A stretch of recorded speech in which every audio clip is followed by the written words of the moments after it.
Okay, welcome everybody to this session. We will have 4 talks in this session, and we will start with the talk by Matthias Naaf about Semiring provenance for fixed point logic. Matthias, the floor is yours. Yeah. So thanks for the introduction and welcome back everyone from the lunch break. So my talk is about semiring provenance for fixed point logic. And as you can see, this is joint work with Katrin, Dannert, Erich, Grädel, and Tannen. And so this talk is about provenance analysis. Provenance meaning the origin of something or someone. So here, for instance, is the provenance information for the authors.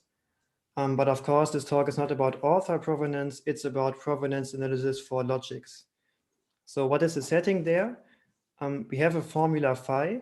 In this talk, this will be from fixed point logic. And we have a relational structure, which is a model of this formula. So this talk is not about model checking, because usually we already know that we have a model. Rather, we want to better understand why this is the case. So why does the formula hold? Maybe we want to know, are there different ways to prove this formula? Maybe we only have access to certain parts of the input structure and then want to know, can we still derive the truth of this formula? So these are questions we want to answer. And there are many different ways to answer these. And the one we are using is semiring semantics for logics, which is a generalization of the standard Boolean semantics. And I will explain this by an example. So here we have a simple graph, and here some simple, not very interesting FO formula. And if we evaluate this at, say, vertex U, then we instantiate the variables and we get literals. And for each of these literals, we check in the structure if it's true or false. And then we combine these to an overall truth value. And this combination of truth values can be viewed as a computation in the Boolean semiring. And now we generalize this and consider more complicated semirings, like polynomials here. And the idea is always that instead of false, we always use the value 0 of the semiring. And well, instead of all the other values of the semiring are interpreted as truth values. So we have a bunch of truth values and use these to encode our provenance information. So for example, here we use indeterminates to track the literals and combine them then by standard arithmetic operations, giving us this polynomial, which, for example, tells us that we have 2 different proof trees. So that's the general idea. Maybe a few words on the development. So this came up in the context of databases in the seminal paper by Green, Kavounarakis, and Tannen, titled Provenance Semirings, where they introduced this provenance framework using semirings for different query languages for databases. So most of these languages were positive. So when Grädel and Tannen a bit later applied this approach also to pure logic and games, one of the obstacles was negation. But there are ways to deal with this, to use certain quotient semirings. This is also relevant for fixed point logic, but I will not talk about it today to keep it simple. And then they also looked at games like reachability games that can be defined by least fixed points. And in this talk, of course, we want to extend this to look at full fixed point logic, and in particular also at greatest fixed points, but also at arbitrary interleavings of least and greatest fixed points. So what I want to talk about are mainly 2 things. The first is I want to give you an example of why greatest fixed points are actually a challenge to this approach. And the solution that we propose is to restrict to a certain class of semirings, which still guarantee that we get good information, meaning that the value of a formula under semiring semantics really tells us something about why this formula holds in a given structure. And then I want to talk about 2 main results. So we identify a most general semiring in this restricted class.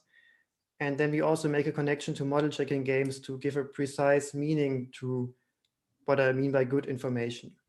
But more on this later. Let's dive in. So the assumptions that we always have is that we basically generalize finite relational models. And so instead of such a Boolean model, we are using a semiring interpretation. Yeah, so that simply is a mapping of all the literals, but not to truth values, but now to values that are from a commutative semiring. And the commutative semiring has the signature, more on this later. For now, just note that we have two operations, usually addition, multiplication, and we use these two to interpret the logical connectives. So conjunction becomes multiplication, and disjunction, or in this case, existential quantification, becomes summation. So here it's important the structure is finite that we can do this. Okay, one last detail I want to point out is that if you have opposing literals, then of course a Boolean model can only assign one of them to true and the other one must be false. We don't make this assumption here, and there are reasons why we don't make this. But for this talk, you can always assume that it will be like this. So one of them is 0, meaning false, and the other one is positive. Okay, but now I said this talk is about fixed point logic, so let's look at the first example. Here we have a simple LFP formula expressing the reachability of this vertex u in the graph here. And so what this basically means, if you have never seen this before, it asks us to compute a least fixed point for the set R subject to this equation here, or this formula. And the best way to think about this is by the fixed point iteration. So in the standard Boolean setting, the fixed point iteration is like this. We start by setting R to the least element, the empty set, and then we set R to the empty set in this formula and check for which X does this formula here now hold. And we see it only holds for X equals U. So that's then our next step, the next set for the iteration. Then we set this for R here, again, evaluate this formula and see it holds for UV and so on and so on. So this gives us a nice iteration, which by definition of these formulae is always monotone, and it always reaches a least fixed point because we have here a complete lattice of subsets. So let's look how this changes if we work in semiring semantics. Of course, first I have to clarify which semiring and which interpretation I use. And here I use the counting interpretation in natural numbers, which assigns true, so to true literals, it assigns 1, and to false literals, it assigns 0. So pretty much the equivalent thing to a Boolean interpretation. And instead of a set, we now have a mapping that assigns the values to U and to V, so to both vertices here. So this is basically the same as the empty set. And then if we do the computation, we in the next step get this value here, which corresponds to the singleton set U, and so on. But of course, we now have more values. So in fact, we get this infinite iteration, which obviously does not converge. So we see that we need some kind of completeness, for example, by adding infinity to the semiring. And this makes sense because we indeed have infinitely many ways to go from V to U, because we can loop here any number of times we want to. Okay, let's talk a bit more about these semirings. I've said we need some completeness. What does this actually mean? Well, a commutative semiring is some structure having these two operations and neutral elements and some additional things which are not very important for this talk. You can think of rings, but without negative elements, if you're more familiar with this. What is relevant for this talk is we often consider semirings where addition is idempotent, and we consider absorptive semirings where all elements A, B satisfy this equation here. For now, most importantly, we need to define an order so that we can actually speak of least and greatest fixed points. And we simply use the order defined by addition, so that adding things makes them larger. And we require from now on that this is always a partial order. So intuitively, we must not have negative elements. And I said we need this completeness, and we use the most general assumption here. This is a bit more general than complete lattices, but not too different. So we require that we have subprima and infima for all chains. And we have a continuity requirement that addition and multiplication preserve these subprima and infima. That's essential once you actually want to start working with these, that we have this continuity. And now this suffices for our framework because in this order, all operations are monotone and we have this completeness. So we get a well-defined semantics for these semirings. Which semirings are there actually that satisfy this? So here we see the classes of semirings we are interested in. And the Boolean semiring, which is basically the same as standard semantics that we know, we have seen natural numbers, which we can use to count proofs. Some more examples from the database context where this was initially developed. The Viterbi semiring has values between 0 and 1 that can be used to model confidence scores. Or we can use a finite semiring that models different access levels and simply has min and max as operations. So for example, here we have public, confidential, secret, and so on. And then we can check if we annotate our structure, which level do we need to infer that a certain formula holds. Then there are a bunch of more examples like fuzzy Lukasiewicz or tropical semirings. And you see that all of these are continuous, so we can use all of them. Okay, so these are the basics. Now I said that greatest fixed points are a challenge to this approach, and I now want to illustrate by an example why this is the case. And the example is again quite simple. We use this structure here and evaluate the formula at the left node, and the formula is now a greatest fixed point, saying that there is an infinite path from the node where we evaluate this on. It basically says that we can always make yet another step, so in the end, in the fixed point, you must have an infinite path. Okay, let's first use the counting interpretation, mapping everything to 0 and 1. And we expect this to give us the number of proofs or witnesses. So this model only has one infinite path, so we might expect to get the value 1. But in fact, we get the value infinity, which is not really what we expect here. Even worse, if we look at polynomials, then we annotate the edges by indeterminates x and y, but we get the value 0, which does not tell us anything, and we would usually interpret this as false, even though the formula clearly holds.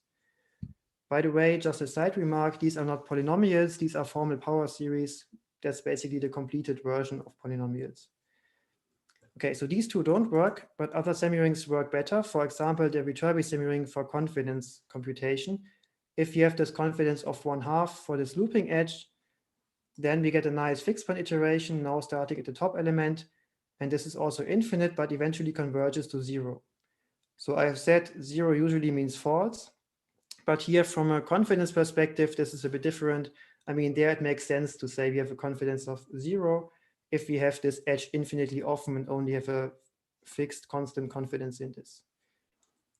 Okay. And there are also versions of polynomials. These are absorptive polynomials I will introduce later, where we actually get useful expressions. So here we see that the edge x must occur infinitely often in a path. And we see also that the truth of this formula does not at all depend on the other edge y, only on x. Okay, so these seem better. Where's the difference? Well, the last two semirings happen to be absorptive and the first ones are not. And we actually think that absorptive semirings are the right class of semirings to consider. And the reason I want to give is based on symmetry. So why does this help? Well, absorption, which was this property here, if you remember, is actually equivalent to having that the neutral element 1 is also the largest element of the natural order, and to have multiplication be decreasing in this sense here. So why does this help? Let me explain this in a visual way. Okay, so here I have drawn a circle. A circle really looks a lot like a ring.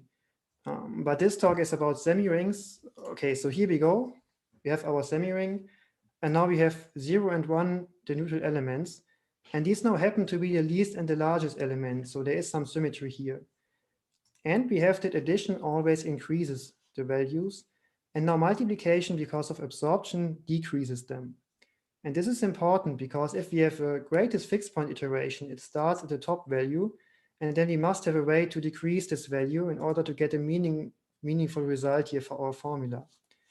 Compare this iteration to iteration in natural numbers, where basically both operations are increasing. So the fixed point iteration is basically stuck always at infinity, and we don't get useful results for our formula. Okay, so I mean, this is not a rigorous mathematical argument, but at least gives you some intuition why absorptive semirings perform better from a provenance perspective. Okay, so that's the first point. Greatest fixed points are challenging, and absorptive semirings seem to be a good class to still get some good results. And now our first main result is that we identify this most general absorptive semiring. And you have probably all guessed it by now, these are absorptive polynomials. So they have been introduced in 2014, also in the database context. We use a slightly generalized version here that has exponent, also the exponent infinity in addition. And the key idea really is to mimic absorption. So this algebraic property of absorption by an explicit absorption order on monomials, where we say that smaller exponents means that we have a larger monomial absorbing the other one here. And then addition multiplication are defined as usual, but we always drop everything that is absorbed. So we only keep the maximal monomials in this order. And this means that polynomials like these two, for instance, are always anti-chains. And this means in particular that they are always finite, which is very important because one thing is we can then represent information in a finite way. And it's important because then the semiring has nice properties. And one such nice property is a universal property that we prove. And to explain this, I first need a word on homomorphisms. So as usual, if you have homomorphisms, we want such a nice commuting diagram. So if you have a semiring interpretation here, then by a homomorphism, we get a semiring interpretation in a second semiring. Then of course, if you have a formula and we evaluate this formula and this interpretation here or here, we also want that these values are compatible, so are connected by this homomorphism. And this is the case, but only if the homomorphism is continuous, so preserves subprima and infima of chains. And this is not a triviality. This is not always the case. Like formal power series or polynomials there, this usually is not the case. But here for these absorptive polynomials, it always works. In this sense, which basically says that polynomial evaluation, so if we choose any values for the variables here, then this always gives such in a unique way such a nice continuous homomorphism, which then preserves fixed point semantics by this commuting diagram. Maybe a word on the proof. The proof is mostly straightforward, but again, the greatest fixed points are where the challenge is. And yeah, to prove that the homomorphism is continuous for these infinite decreasing chains here, we make use of Koenig's lemma. That's the key step, and we can do this because the polynomials are always finite, as I said earlier. Okay, but what does this result mean? Well, if you recall this picture here, we had all of these absorptive semirings. Now we have this distinguished one here, and because this is universal, it means that understanding this allows us to understand the computations in all of these semirings. And also from a provenance perspective, it means that this semiring provides the most general information that there is. So we are really interested in understanding this better. Okay, so that's the first main result, this universal property. And then using this allows us to prove a more, perhaps more interesting result, connecting the semiring semantics to model checking games. And I will explain this only briefly here. So we have the same formula, and let's look at the classical model checking game for this formula, which looks like this. That's the standard definition. Basically, we always go to subformulae, and then we have, yeah, for fixed point relations, we do a back edge and have a parity game and so on. So the actual semantics are not too important. What is important is that we look at winning strategies in this game. For example, this one, which means we always loop using this edge at vertex A. And now we look at which terminal positions, which literals are visited by this strategy and how many plays lead there. And because the interpretation assigns x to this literal, we then have the outcome x to the infinite because there are infinitely many plays leading here. Let's do a different winning strategy that only loops once and then moves to the second vertex. Yeah, and as you can see, we get this outcome only once, this only once, and then z infinitely often. So we have this total outcome, or a maybe smarter strategy that immediately moves to the second vertex and loops there has this outcome. And if we now add them up, of course, this middle one here is absorbed by the last monomial. But if we add them up, then we get the same value as this formula evaluates to under semiring semantics. And this is a general result, which we can formulate like this. So if we have any absorptive continuous semiring, then the value of a formula is really the sum over the outcomes of all of these winning strategies. Yeah, so I haven't made this completely precise how this works in other semirings than absorptive polynomials, but it can be formulated. And so this really quantifies the intuition that the provenance value should tell us something about these witnesses, where here we understand the witness as a winning strategy in the model checking game. Okay, that's basically everything. So here's my overview slide, which now also becomes my summary slide, filling in the main results.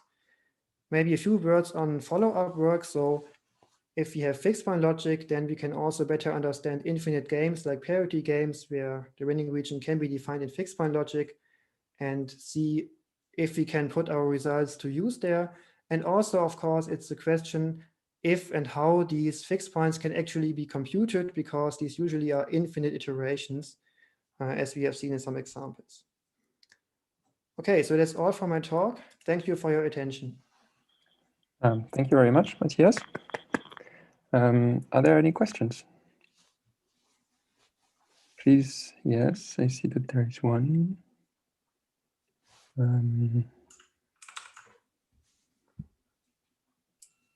It's the organizer, that's why you can't see. It's me. All right.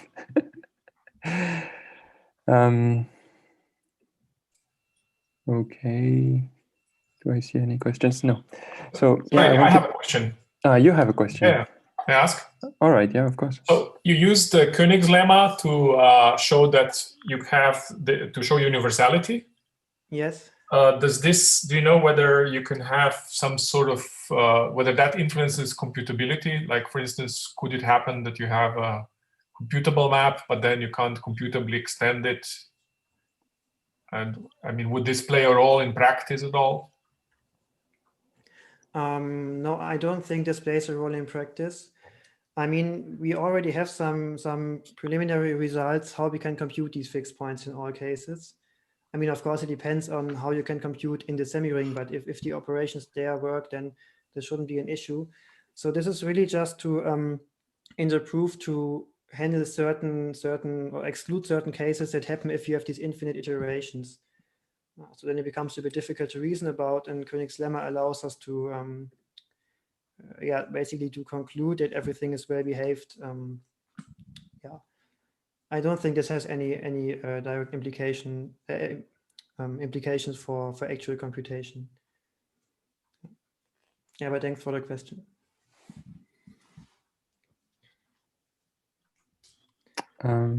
Yeah. Another question.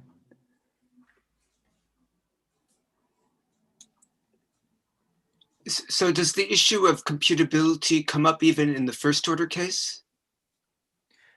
I mean, we only do finite structures, and in the first order case, basically you only have polynomial combinations of the values for literals. So because we only have a finite structure and no fixed points in the FO first order case, it's actually not difficult to compute these values. Of course, once you have fixed points, this becomes more interesting, because even though the structure may be finite, you still can have infinite iterations if the semiring is infinite. Yeah, but even this is not really an obstacle, at least if you have absorptive semirings. So we have these absorptive polynomials, and these really have a good structure which allows us to do computations. And because we have this universal property, this then transfers also to other absorptive semirings. Yeah. Thank you.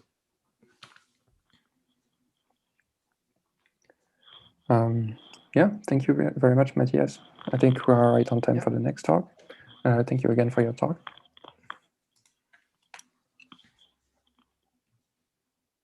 Yeah, the next talk will be given by Abhisekh Sankaran. It's actually a recorded talk, so we will watch the video and we can ask Abhisekh some questions later.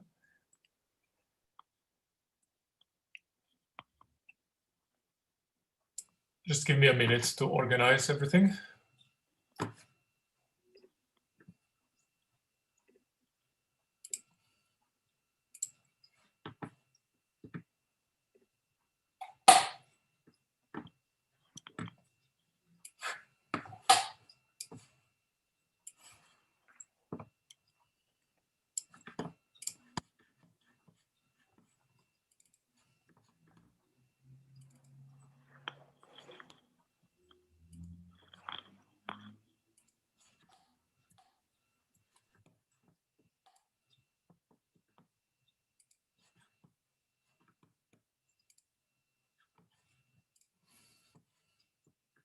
Okay, can everybody see a black screen? Yes. Excellent. Okay, I'm going to start it now.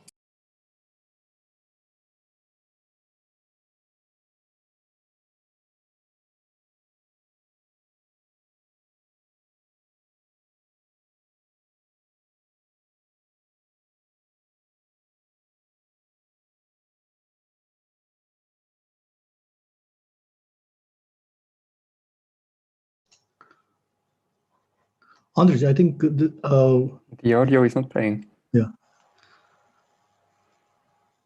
If you could start again.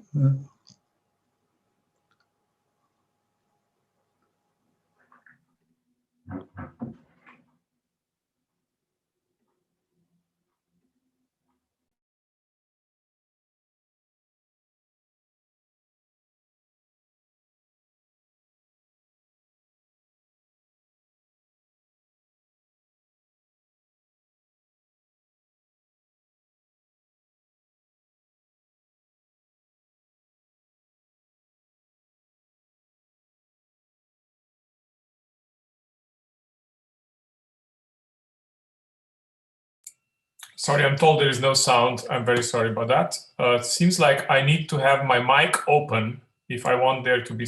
Oh, no, I know what's wrong. Sorry, just a second.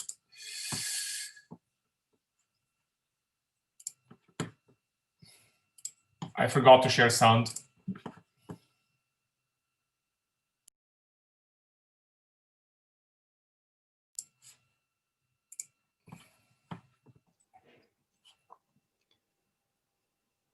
Good afternoon, everyone. Is it better now? I'm Abhisekh Sankaran, and I will be speaking to you today on extension preservation in the finite and prefix classes of first order logic. This is joint work with Anuj Dawar here at the University of Cambridge. The Washtarsky theorem from the mid-50s is a result from classical model theory that characterizes first order definable extension preserved properties of arbitrary structures in terms of existential sentences. An extension of a structure A is a structure B such that A is a substructure of B, and an extension preserved property is a class of structures that is closed under taking extensions. The Washtarsky theorem is historically very significant. It was amongst the earliest applications of the compactness theorem of Grädel, and it opened up the area of preservation theorems in model theory. This was a very active area of research in model theory from the mid-50s to the mid-70s, where various preservation properties were taken and preservation theorems for them obtained. In the mid-70s, with the advent of finite model theory, it became interesting to ask what happens to classical model theoretic results in the finite. And here it turns out that almost every result from classical model theory fails in the context of finite structures. The Washtarsky's theorem is no exception. In fact, it was already shown in 1959 by Tate that there is an extension preserved first order sentence that is not equivalent to any existential sentence over all finite structures. Thus, the class of all extension preserved first order sentences cannot be captured by existential sentences in the finite. Later in the mid-90s, Rosen and Weinstein observed that Tate's sentence can be expressed in data log with negation. Data log with negation is a database query language that extends existential first order logic with a recursion mechanism. Data log with negation is incomparable with FO, and by virtue of its syntax, every data log with negation sentence is extension closed. Now, Rosen and Weinstein asked if it is the case that the fragment of first order logic, which can be expressed in data log with negation, whether it is contained in some prefix class of first order logic beyond the existential. This question was open since '94, and in this paper, we provide a resolution to this question. Here are our main results. Let sigma n denote the class of all first order sentences in Prefix normal form, which have n blocks of quantifiers in their quantifier prefix, and which begins with an existential block. Let pi n denote the class of all Prefix normal form first order sentences containing n blocks of quantifiers, beginning with a universal block. The first theorem that we show is that Tate's sentence, which is known to be a sigma 3 intersect data log with negation sentence, and which therefore is extension preserved over all finite structures, is not only not equivalent to any existential sentence, but it is not even equivalent to any pi 3 sentence. Going further, and bootstrapping on this theorem, we show that for every n, there is a vocabulary sigma n and a sigma 2n plus 1 intersect data log with negation sentence of f of sigma n that is extension preserved over all finite structures, but is not equivalent over this class to any pi 2n plus 1 sentence. The special case of n is equal to 1 in theorem 2 is the theorem 1 above. In summary, what theorem 2 is saying is that no prefix class of first order logic is expressive enough to capture extension preserved first order properties in the finite, and even FO intersect data log with negation queries in the finite. In the remainder of this talk, I hope to give you an idea of how we go about proving these two theorems. We now present the construction of the sentence that we call sum total Rn, which witnesses our theorems. The base case is sum total R1, which is a sentence over the vocabulary sigma 1, which contains 3 binary predicates less than R1 and S1. It says that if less than is a linear order and S1 is the partial successor relation of the linear order, then there exists UV such that R total 1 UV is true. Here S1 is said to be the partial successor relation of the linear order if it is the case that whenever S1 relates U and V, V is indeed the successor of U under the linear order. It is possible that there is a pair of points such that one is a successor of the other, but they are not related via the S1 relation, hence the partial successor condition on S1. Now R total 1 UV says that U is less than V and V is R1 related to U, and in the interval defined by UV, S1 is a total successor relation. Assuming that LO and partial successor 1 are true, R total 1 UV can be seen to be equivalent to asserting that V is reachable from U via a sequence of S1 hops. This view of R total 1 will be useful in obtaining a data log definition for R total 1. So this is sum total R1, and this is essentially Tate's sentence. Essentially because Tate's sentence uses 2 binary predicates less than and R, but we have split up the R into R1 and S1 because it would enable us to scale to the more general construction that we now see.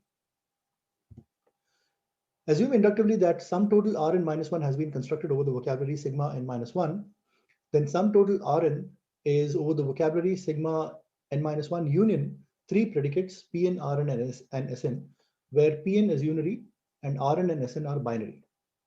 Observe that sigma n is a vocabulary that depends on n. Sum total Rn is constructed almost exactly as sum total R1, with Rn playing the role of R1, and instead of Sn playing the role of S1, we instead have successor n playing the role of S1. Here, successor n relates points U and V if it is the case that U and V satisfy Pn, Sn of UV is true, and in the substructure generated by the set of all points between U and V, including U and V, satisfies sum total Rn minus 1.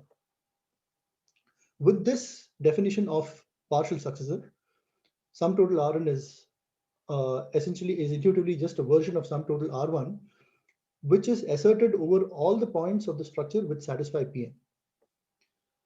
So that is sum total Rn. It can be shown that sum total Rn is inside sigma 2n plus 1. Now, sum total Rn is data log with negation expressible. A data log with negation rule is of one of the following forms. The head of the rule contains R of x bar, and the body of the rule either contains A of x1 bar or a sequence of Ri xi bars.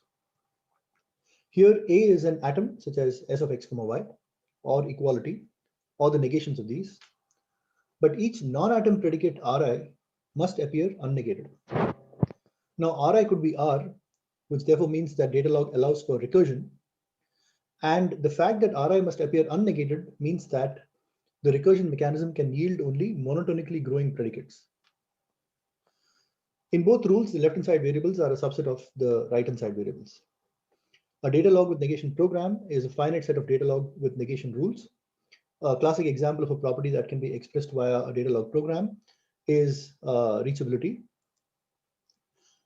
Now, every data log with negation program is extension closed, and this is because it can be shown that every data log with negation sentence is, or every data log with negation program is equivalent to a sentence of existential least fixed point logic, which has the property of being extension closed. In our case now, negation LO and negation successor N are easily expressible in data log with negation via simple induction.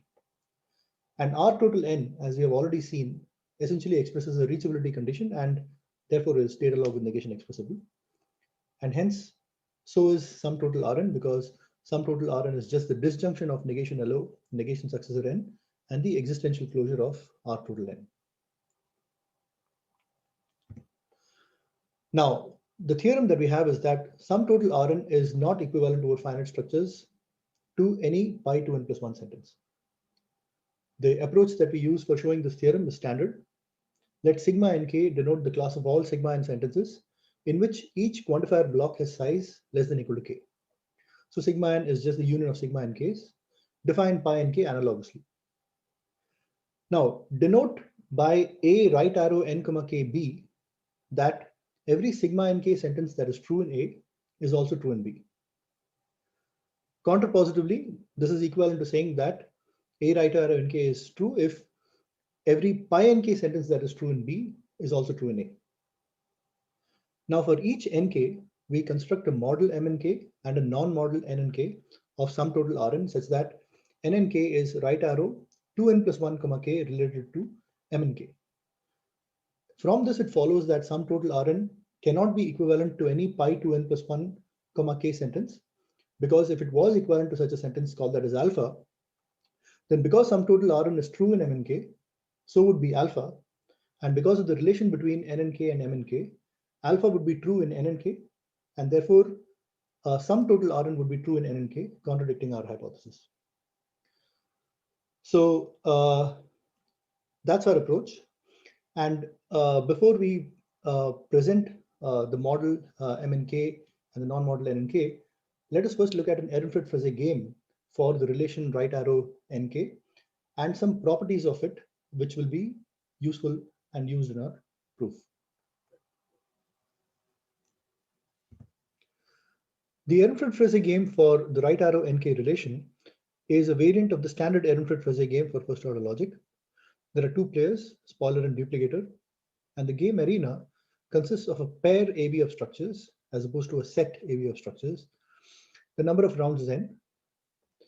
In the odd rounds, the spoiler chooses a k-tuple AI bar from A, and in the even rounds, he chooses a k-tuple BI bar from B.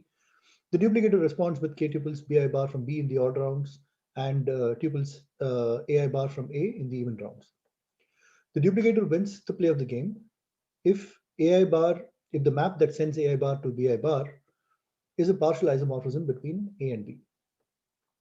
She has a winning strategy if she wins every play of the game. And the theorem that we have analogous to the usual EF theorem for the standard EF game is that the duplicator has a winning strategy in the above game if and only if it is the case that A right arrow nk B. Let us now look at some composition properties that are satisfied by the right arrow nk relation. The first is a simple observation that if A is right arrow nk related to B, then the structure obtained from A by relating the last and the first elements via the predicate R is right arrow nk related to a similar construction done for B. The second is that if A1 is right arrow nk related to B1 and A2 is right arrow nk related to B2, then the ordered sum of A1 and A2 is right arrow nk related to the ordered sum of B1 and B2. Here the ordered sum of A1 and A2 is the structure obtained from the disjoint union of A1 and A2 by making all the elements of A1 come before the elements of A2 in the linear order and identifying the last element of A1 with the first element of A2. Now this is slightly different from the usual notion of an ordered sum where this last identification is not done, but we do this identification because it helps simplify our proofs.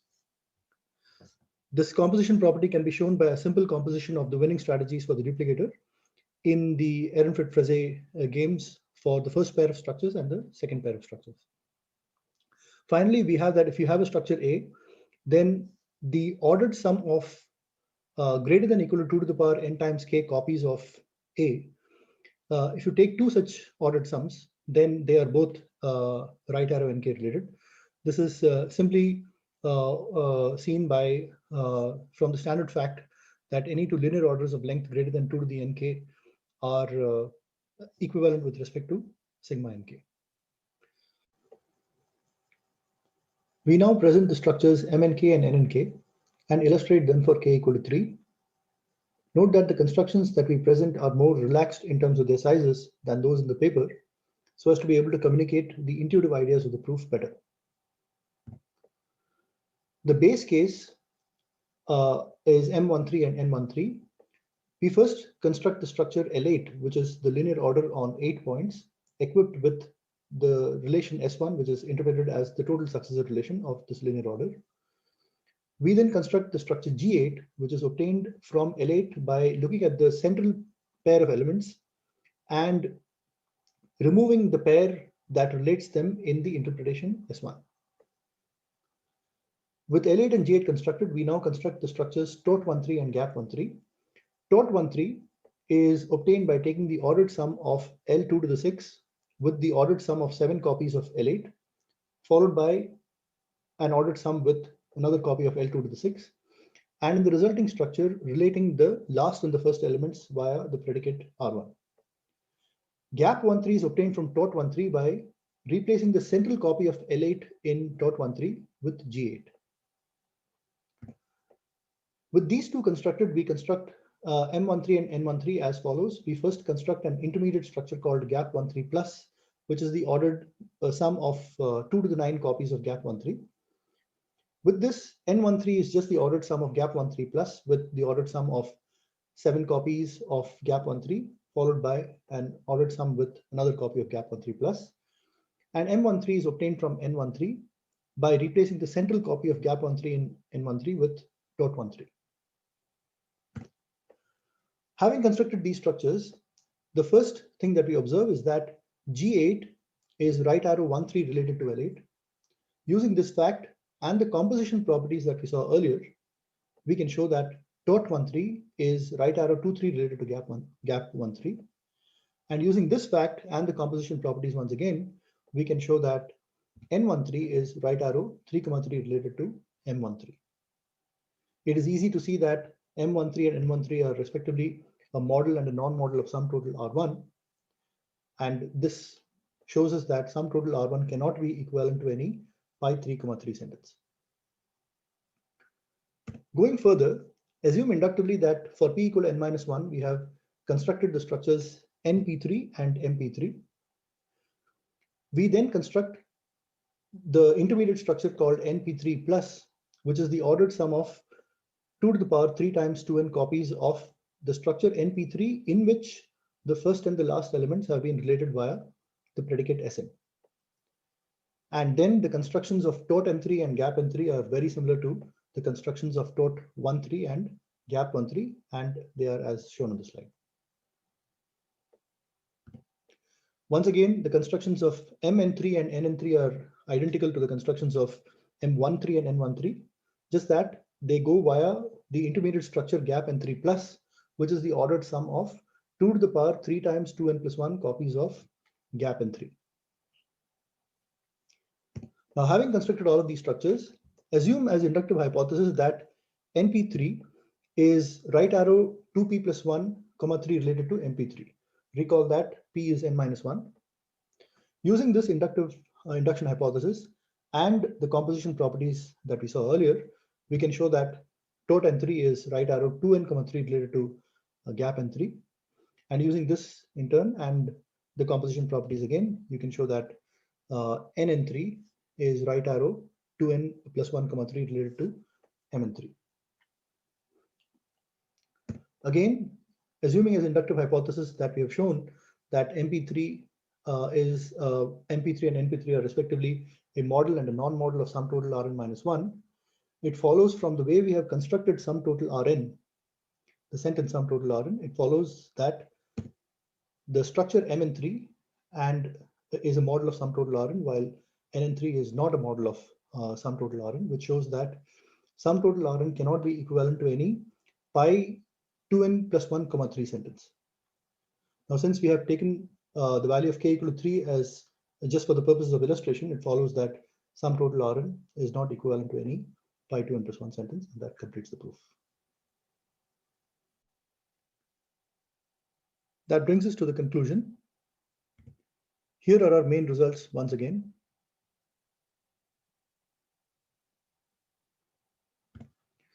As future directions, we recall that the sentence sum total Rn is over the vocabulary sigma n that grows with n.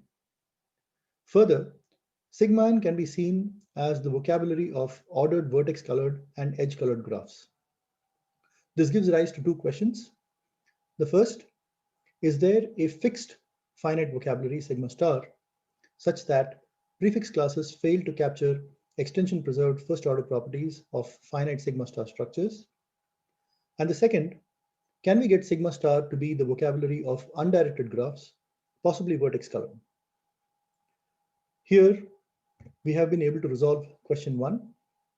Indeed, there exists such a sigma star of size at most 4, for which question 1 has a positive answer. This is just obtained by optimizing the constructions that we have seen so far. Question 2, however, still remains open, and we are working towards it. We, however, believe that question 2 has a positive answer, but well, that still remains to be proven. Thank you. Thank you for this nice talk. Are there questions? We have a few minutes.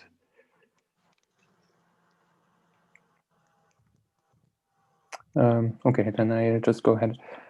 Are there any other semantic properties so stronger than being closed under extensions that could force to be in one of the prefix classes? Well, I mean, stronger than preservation under extensions, preservation under homomorphisms. Mm-hmm. Yeah, and we do know that the homomorphism preservation theorem is true in the finite. So in fact, it was even captured via existential positive sentences in the finite. It was a very landmark result by Rossmann. Okay, yeah. Mm-hmm. So that so that is one example of a property which admits capture via prefix clauses. Okay. Yes, I see that there is a question. Yes. No.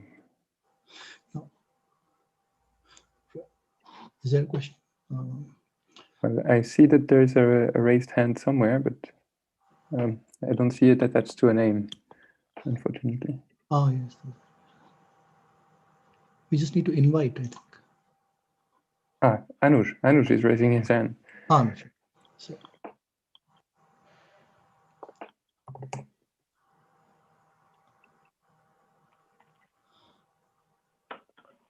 Hello, yes. Thanks.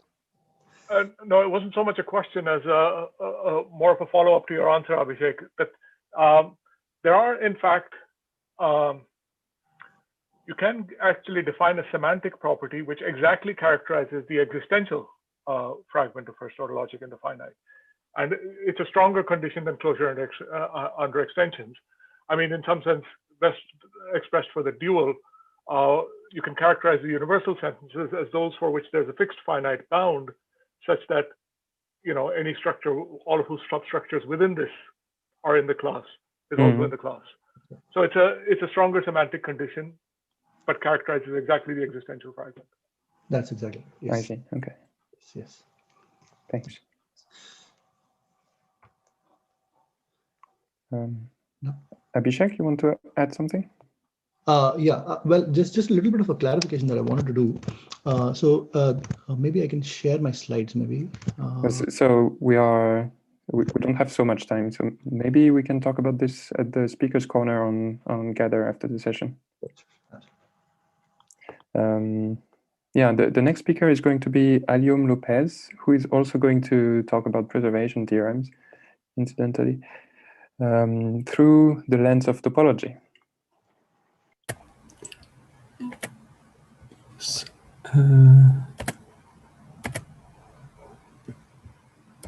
Okay, so thank you, Antoine, for the introduction. So I'm going to also talk about preservation theorems.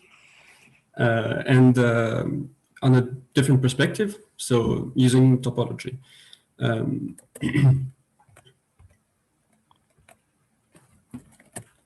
Yes, okay. So I will first illustrate all the notions that I will use in the slides so that everything is crystal clear to everybody. So I will assume that we work on finite undirected graphs for now, and that we are allowed to use first order sentences on graphs. So using the edge relations. So for instance, this is a sentence. It's not true on the graph on the left, and it's true on the graph on the right, because this sentence basically asks whether or not there is a point connected to every other point in the graph, right? So given a sentence phi on graphs, you can see it as a function from graphs to truth values. And given a subset of graphs, you can ask which one satisfy your sentence phi, okay? As in the case of preservation theorem described before, we are going to use an order on structures.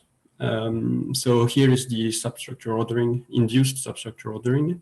So you can add vertices, but you cannot add edges between two already existing vertices. So, okay. And on the truth values, you can also have a very natural ordering, which is 0 is below 1. And as we can interpret sentences as functions from graph to truth values, we can ask whether or not they are monotone, which is equivalent to say that for each pair of graph that you take, if one is below the other one and the first one satisfies your sentence, then the second one also does, which is what we talked about in the previous talk.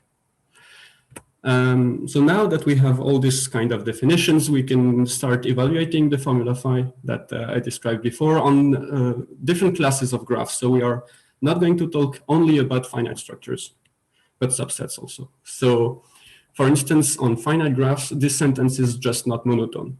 You can take any structure that satisfies phi, for instance, a 5 cycle, and add a point connected to everybody else. So, well, it's not monotone, so let's forget it for now and look at the more restricted class of finite structures, which may be path, for instance. And on path, it's completely different.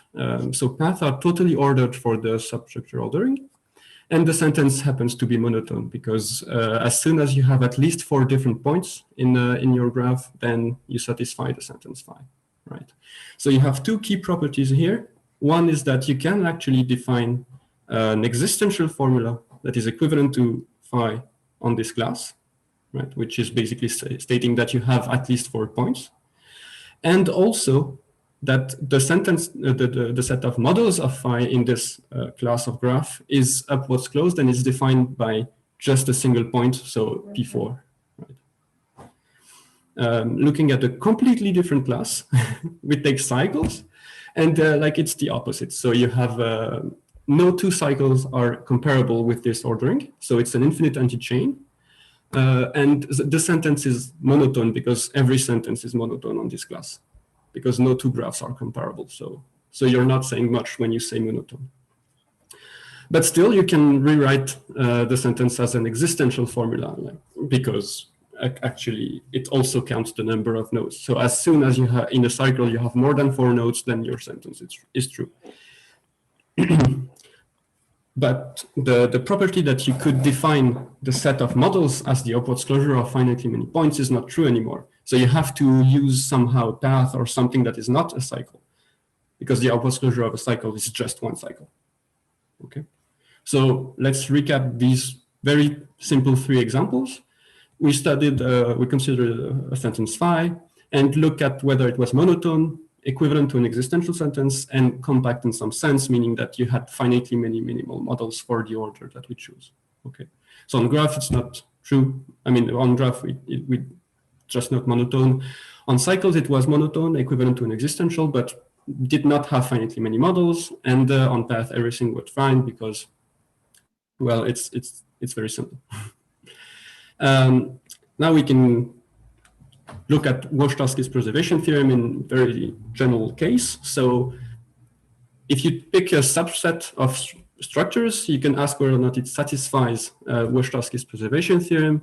and it means that you connect an order to a syntactic fragment, basically. So you take a first order formula that is upwards closed, defining an upwards closed set in your set X, and you ask whether or not it could be defined using existential fragment of first order logic inside your set X. Okay, so here the X is very important because, as we saw in the previous talk, and as I will re-explain now, it depends on what X you chose. Okay, so on the set of structures, it actually has been proven that Weierstrassky's preservation theorem holds. We have variants, so the homomorphism preservation theorem that has also been talked about in the questions, which happens to be true in finite structures, but this is kind of the exception. Right? If you take the set of finite structures, then it's just the theorem does not hold in general. Okay, but we saw, I mean, that we can see that on cycles and path, for instance, it is true.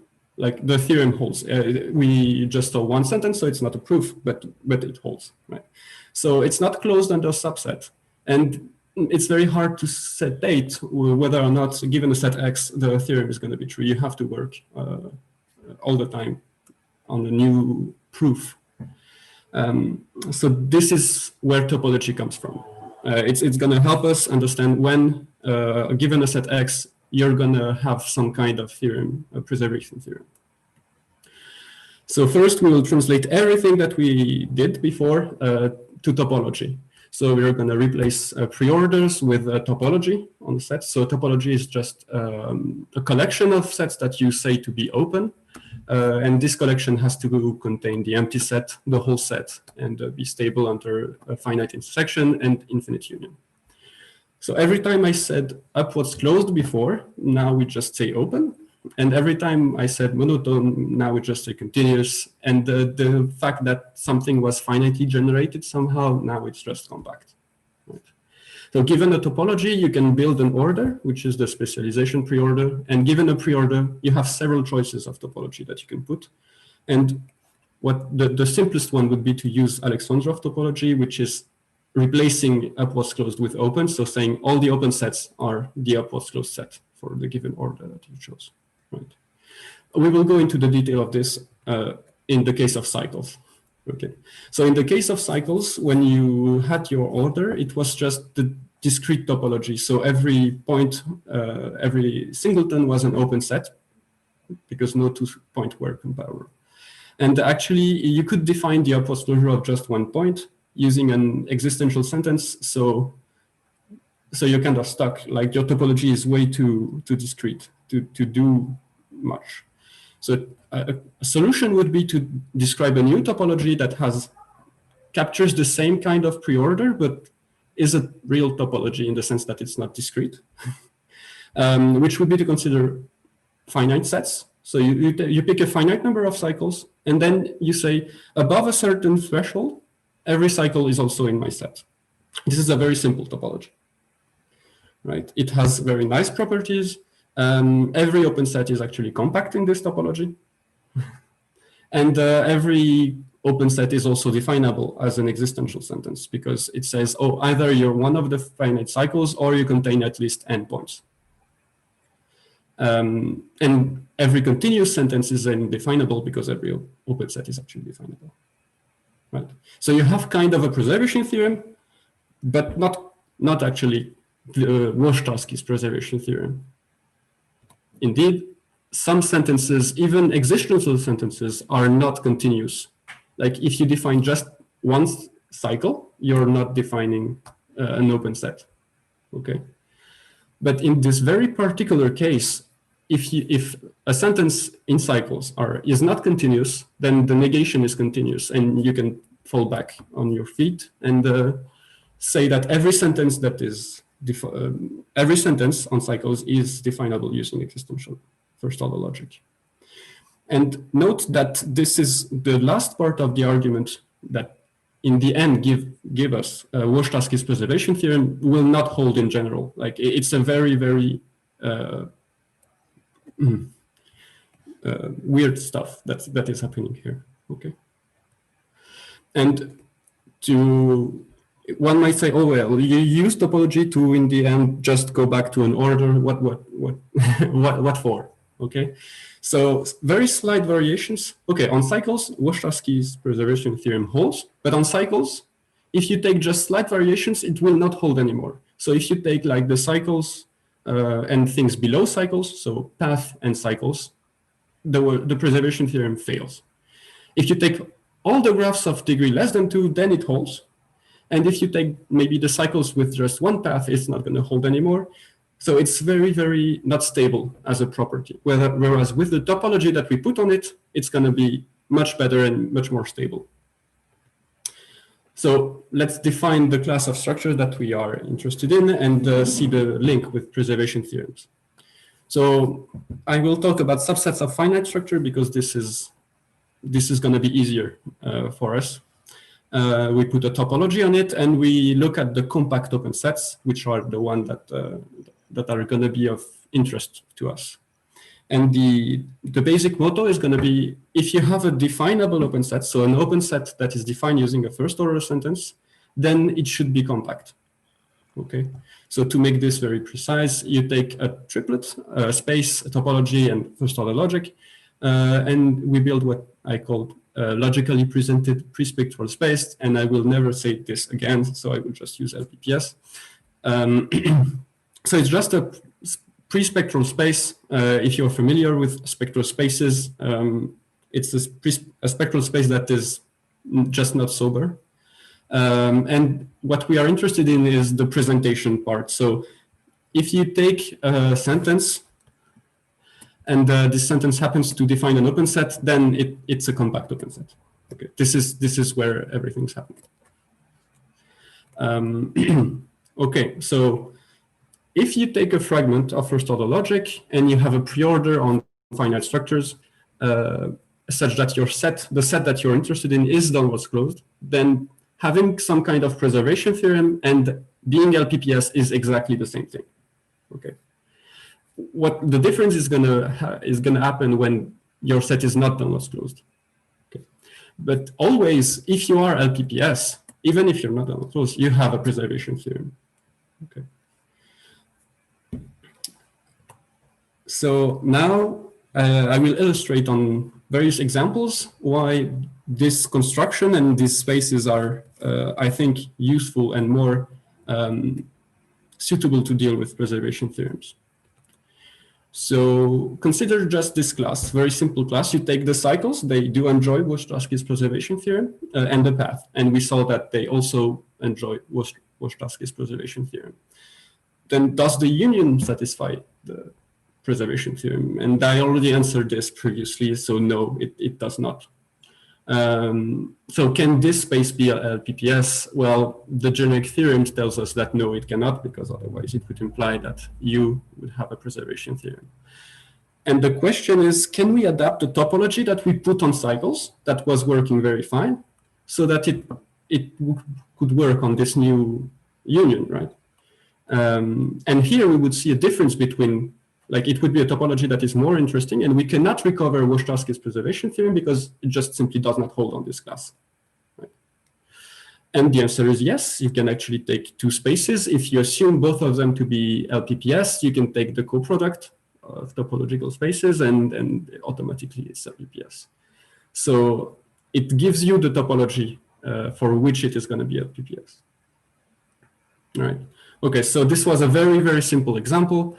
Let's take a more like complex-ish example. So look at this quite convoluted class of graphs. So you take still cycles and path, because this is all I'm going to talk about during this talk. And you take, for instance, a cycle P3, path P3 and a cycle C3, and you just connect every node of P3 to every node of C3.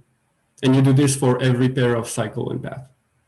Okay, so this is a class of graph that is unbounded degree. It's, well, it's not downwards closed. It's, yes, you cannot say much about it, but it's constructed from two classes that we know are having preservation theorem. So what can we do about it? So questions, does this class satisfy Wojtowski's preservation theorem? And is it LPPS? And can we put a topology? So by saying this now, I already answered the last question. Can we put a topology so that it is LPPS? Well, we will use the theory that was developed in the paper to prove that it is not, okay? And use stability properties. So assume that this would be a logically presented pre-spectral space. You could restrict to definable open or definable closed sets and still get a space with the same property, right? So here I will just take two sentences, very basic. The first one is existential, so it's going to be defining an open set, and the second one is defining a downwards closed set. And the semantics of these two formula, then it gives me graphs of this very form. So you take a cycle of size at least 4 and a singleton, and you take the bow tie of this, right? So it looks like the cycles very much. Yet we still have to do some things. So remove the P1, right? So for this, I will use the fact that spaces are stable under interpretation. So if you take a function that is both continuous and preserves the logic, then the image through this function of LPPS is LPPS, basically. So it's preserved under some kind of morphism. Here we just take the nodes of degree less than 3, and this exactly extracts the cycles of size 4, right? And this is not LPPS because the cycles were not. So we would just have C3 to add, well, it's almost done. So I will assume it's done. So this is a negative result that we obtained through closure properties. So closure under subsets and morphisms. So now, can we actually build, using closure properties, a suitable topology on this set? And the answer is the exact same as the coproduct, because I mean, this is how I constructed this class in the first place. So you take the two topologies, they are LPPS. You make the product set of the topological spaces, and then you interpret them saying, oh, well, now a graph, two nodes are connected if either they were connected before or they are in two different components. Right? So, I mean, this is how the class was constructed in the first place. And closure properties tell you that, well, this is LPPS with this topology. So not only it gives you the fact that it is LPPS, but it gives you a suitable topology. So you know that every sentence that is open in this topology is going to be definable, is going to be compact and defined by some finite things. Well, one last question is, can you find Wojtowski's preservation theorem on this? And actually it is, and you can use the topology that we defined to handle most of the sentences and just say, oh, well, if a sentence is monotone but not continuous, then it's very, very simple. But this is a calculation that you have to do, and it's not going to hold all the time, right? So yes, with the calculation, you can say that this specific class of graph validates Wojtowski's preservation theorem. So you might wonder, well, what kind of closures properties are in your toolset? Well, I almost showed them all. You can define subsets that are definable or and open or closed. So you can restrict, but not to every subset. You can take images of morphism. You can take product, finite sums. You have some kind of density that I would not go into this. And it's interesting, but it would take too much time. Very restricted notion of projective limits, so that you can project your space, check that every projection is LPPS, and then you have the whole space that is LPPS. So this is very interesting, but quite complicated. So I will not go too much into details here. So, like, brief recap. If you want to study preservation theorems, maybe you're better off looking at the topological spaces that you want to, that are associated to them, and use all the closure properties about sums, subsets, products, everything. Because you can, this definition also encompasses known spaces, for instance, well-quasi-orderings, and Noetherian spaces that are studied elsewhere. So you can just take them as black box. They are all LPPS automatically, and you can construct new spaces with them. Right? I think this is the end of the my time, so I will thank everyone for listening to me, and I will gladly answer any question. Yeah, thank you very much. That was a very nice talk. Are there any questions? Yes, one question. Anuj?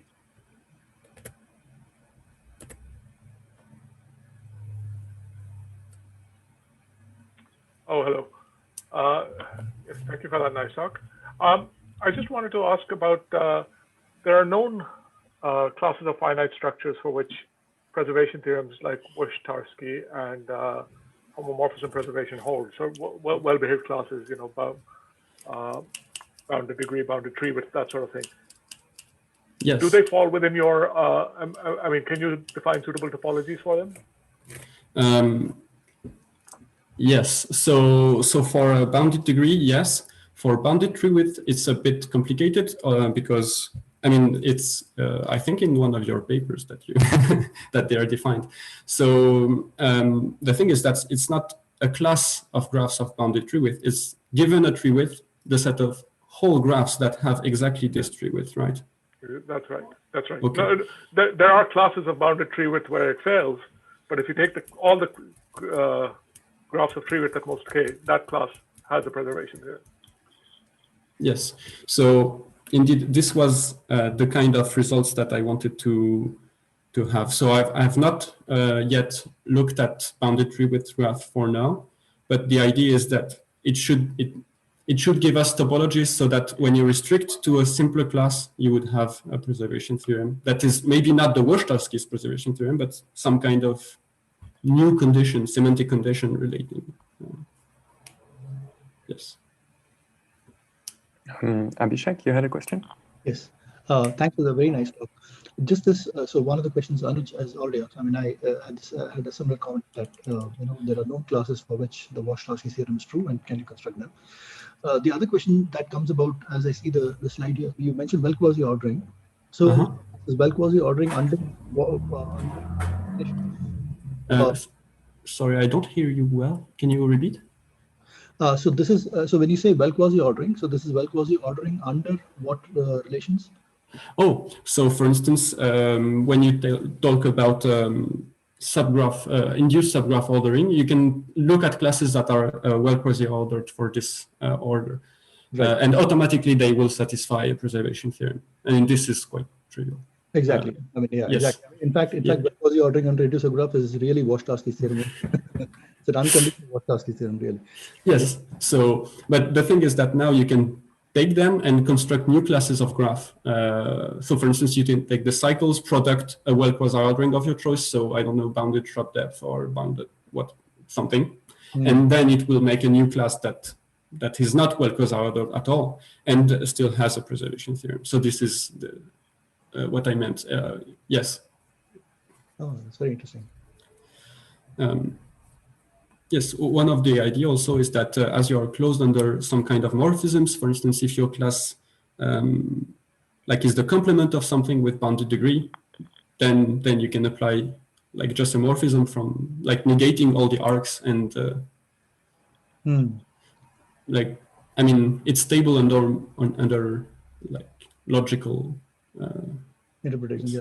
Yes. But it's very, very interesting that, I mean, these are interpretations of a very specific kind, because you're saying disjoint union does not preserve, disjoint union does not preserve I mean, you can have two classes with the Wush-Tarski preservation, and then you take the disjoint union of graphs from these two classes, then you might get a class which does not satisfy the theorem. Yes. Take the join, which is this, you know, connecting all things across, you do satisfy this. So although both of these are, you know, special cases of, these are quantifier free, really. I mean, these are both operations in terms of really quantifier free, but it's a very restricted fragment of quantifier free interpretations that seem to satisfy, you know, allow this stability of this preservation too. So it's interesting. Thank you. Yeah, thank you again, Aliaume. So we're going to move on to the final talk of the session given by Steffen. And it's going to again be a recorded video. So we watch the video first.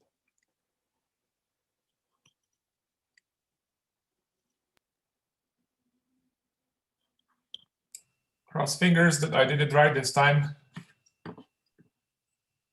Somebody nod if you can hear.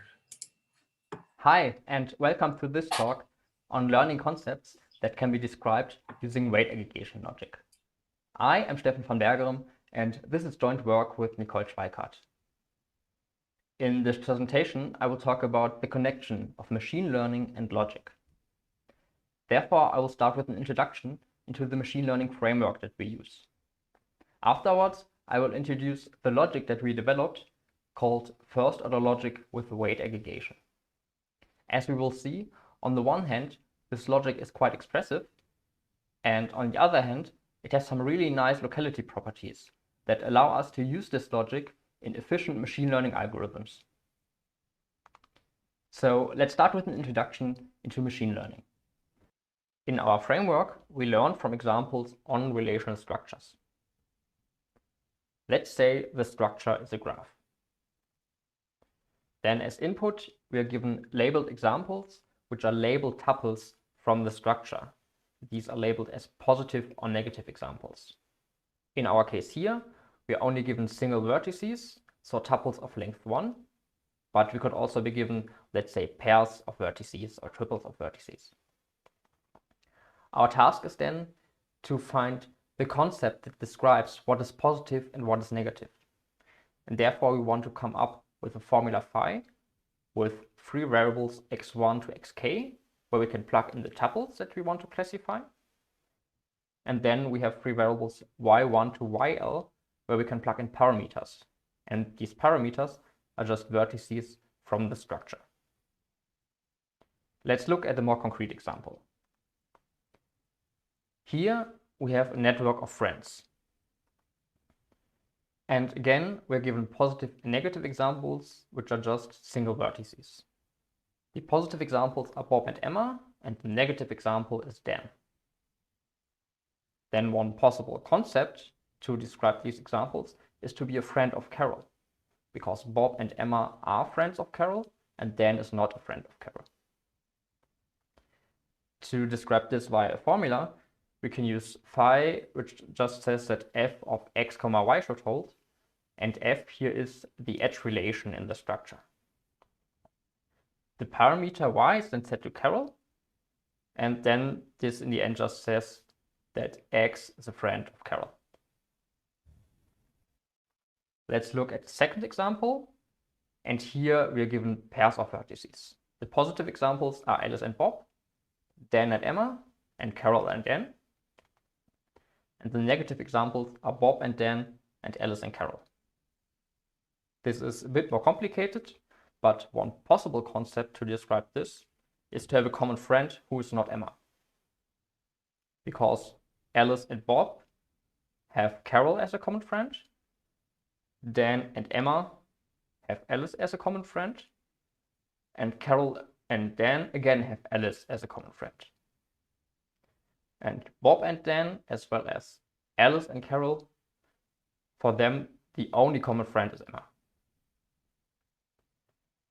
To describe this by a formula, again, we can use this phi, where for the pair x1, x2 that we want to classify, we say that there is a third vertex z, such that z is a common friend of x1 and x2, and z should be different from the parameter which we set to m.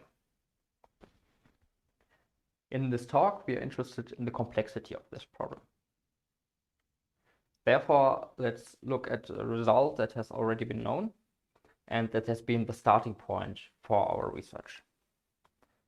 In 2017, Grädel and Ritzert showed that concepts that can be defined using first-order logic on structures of small degree can be learned in sublinear time. And here small degree means that the degree of the structure is at most polylogarithmic in its size, and the running time is also measured in the size of the structure. The goal of our research was then to find richer structures and richer logics that are more suitable to express machine learning problems from the real world. And their data often comes from huge databases, and it also includes numerical values. And we also want to be able to aggregate these numerical values. And this is inspired by commonly used database systems. Let's say in our network, we know the age of every single person. Then we might want to be able to sum up some of these values and compare them with others. So we want to have richer structures and richer logics, but at the same time, we still want to be able to learn in sublinear time. And this is because for these structures, we typically think of huge databases or the web graph. And there, we do not want to have to go through the entire structure every single time we have to learn a new concept. And in the end, we were able to achieve the following result. We developed a weight aggregation logic called FOWA1. And this logic works on weighted structures. To learn on these structures, we need some pre-computation, and this runs in quasi-linear time. And this step enriches the structure. Once we are done with the pre-computation, we can then learn concepts in sublinear time. To obtain this result, we developed a generalized version of the algorithm by Grädel and Ritzert. Instead of only working for first-order logic, our version works for all kinds of logics that have certain properties. Afterwards, we developed a weight aggregation logic with exactly these properties. So, how do we learn in sublinear time? First of all, we only consider formulas of limited complexity, so formulas with a limited nesting depth. In case of first-order logic, this means that the formulas have a limited quantifier rank. For weight aggregation logic, this is quite similar. We limit the complexity of the formulas to avoid the problem of overfitting. This means that the algorithm returns a formula that works well for the examples that we are given, but it's too specific to work also on tuples that we haven't seen yet. For the algorithm, we start with the brute force algorithm. So we go through all possible formulas, we go through all possible combinations of parameters, and then with a fixed formula and fixed combination of parameters, we have a concept, and we can check whether this concept describes what we see in the examples. If it does, then we can return the concept, and otherwise we try the next combination. Of course, this does not run in sublinear time, because the number of formulas and the number of parameters is just too large. So we have to limit somehow both. Let's start with the number of formulas. Instead of going through all possible formulas, we want these to have a normal form. So we only have to consider formulas in this normal form. And here we use the Geifmann normal form. There is a Geifmann normal form for first order logic, and we will also have one for our weight aggregation logic. And this Geifmann normal form uses the enriched structure that we computed in the pre-computation step in quasi-linear time.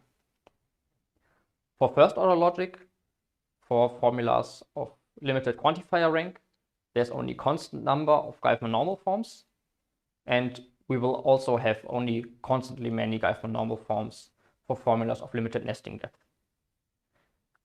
And once we only have constantly many of these Geifmann normal forms, we only have to check a constant number of formulas. But still, we have to consider too many parameters. What do we do about them? There, we only want to check parameters in a certain neighborhood around the examples that we are giving. And to do this, we want the formulas to be local and to have so-called Pfefferman-Worte compositions. Formulas being local means whenever we want to check whether a formula holds, given some tuples, we only have to check in a certain neighborhood around the tuples. And then the combination of the local formulas and the Pfefferman-Worte compositions allows us to show that it suffices to look for possible parameters only in a certain neighborhood around the examples that we are giving. We only consider structures of small degree, and this then means that the neighborhoods that we have to consider are also small. So they only contain a polylogarithmic number of vertices. And then we check a constant number of formulas times a polylogarithmic number of vertices. And for each of those combinations, we can then also check whether the concept explains what we see in the examples in polylogarithmic time. And all in all, this then gives us an algorithm that runs in sublinear time. And now we also know what kind of properties we want our logic to have. We want it to have a Gaussian normal form with only constantly many of those formulas. We want it to be local, and we want it to have Hilferman-Wort decompositions. So now let's look at the weight aggregation logic that we designed. This logic works on weighted structures.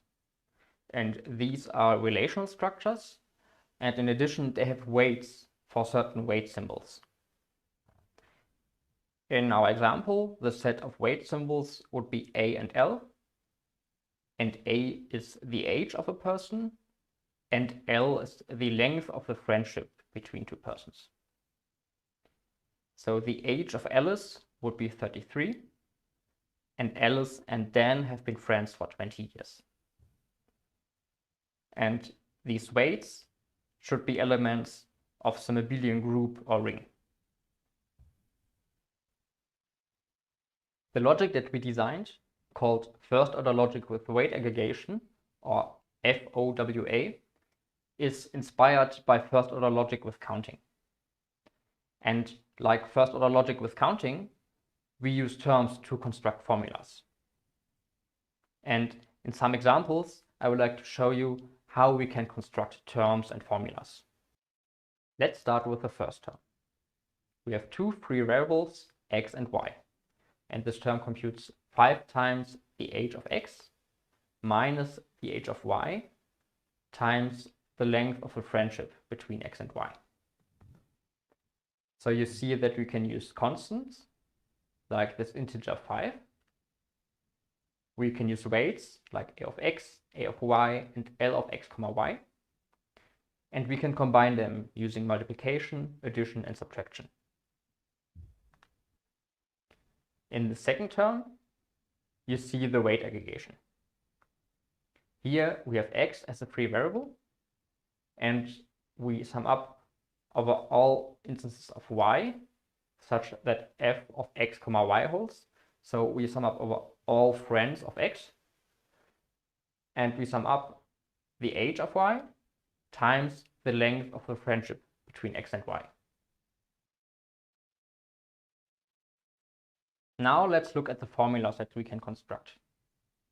In this first example, we aggregate the weights under some condition, and then we say that this should be equal to a constant.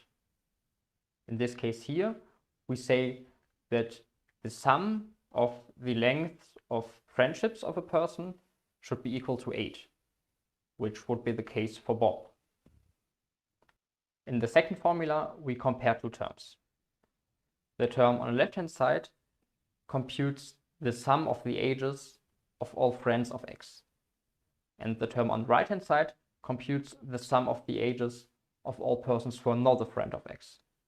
And then this formula says that the term on the left-hand side should be smaller than or equal to the term on the right-hand side. The third formula shows how we can express concepts that can be defined in first order logic with counting. Here we have two free variables x and y, and we count the number of z's such that z is a friend of x and a friend of y. And we say that this number should be at least 2. So this says that the number of common friends of x and y should be at least 2. As I said, our logic is inspired by first-order logic with counting. And first-order logic with counting has a fragment called FOC1 that already has the locality properties that we want. And therefore, we defined a fragment of first-order logic with weight aggregation in a similar fashion. In this fragment called FOWA1, we limit constructions like the one you see in formula number 1. There, when we compare the sum of weights with a constant, we limit this to only finite rings. So the constants may only come from a finite ring. Furthermore, we limit constructions that compare aggregation terms. Here in the formulas 2 and 3, you see that we compare terms using smaller or equal or greater than equal, and you could also think of other predicates that compare terms. And whenever we use such a construction, this may only have a single free variable. In the case of phi2, the only free variable is x, so this formula phi2 is contained in FOWA1. In the case of phi3, there both x and y are free variables in this construction. And therefore, phi3 is not contained in FOWA1. Now that we have seen the fragment FOWA1, let's look again at the learning results. We were able to show the following. We showed that concepts that can be defined in FOWA1 can be learned in sublinear time. And the proof outline looks as follows. First of all, we have a localization theorem for the fragment FOWA1.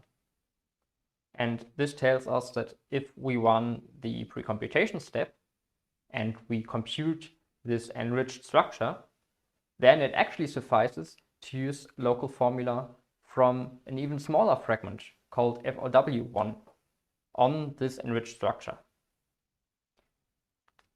And for the smaller fragment FOW1, we have a Geifman normal form, and we also have Pfefferman-Wort decompositions.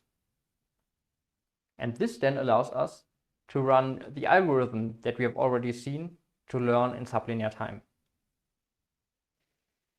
In this presentation, I mostly talked about concepts that explain what we see in the examples. But as it turns out, we can actually do more.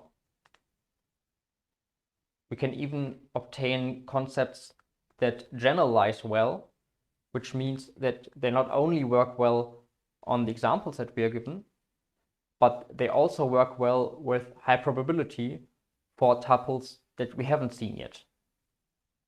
And this concept is also known as PAC learning.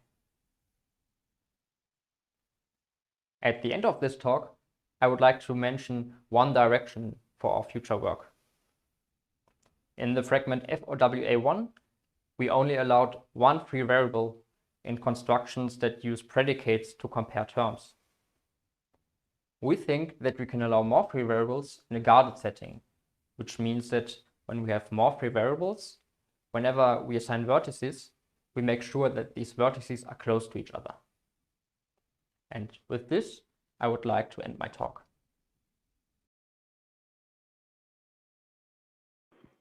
Thank you, Steffen. Are there any questions? Okay. I do have one question. What you were talking about limiting to finite rings as a restriction to your fragment. What happens if you assume that you have an infinite ring, but it's computable in some way? Did you look into this, or? Well, then the construction doesn't work anymore. So in our construction, we have a disjunction over the elements in this finite ring. No. And therefore, for infinite rings, this doesn't work. Okay, and for the concept of valued structures, I mean, you can assume that the values belong to different rings, right? Okay. Yeah, exactly. Okay, yeah, very nice. Other questions?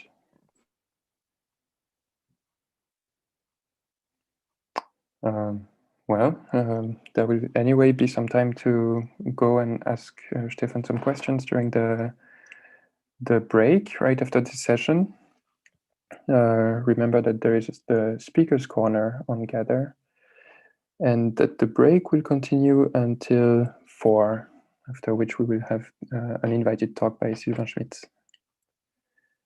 Thank you very much for attending this session, and see you at the next one.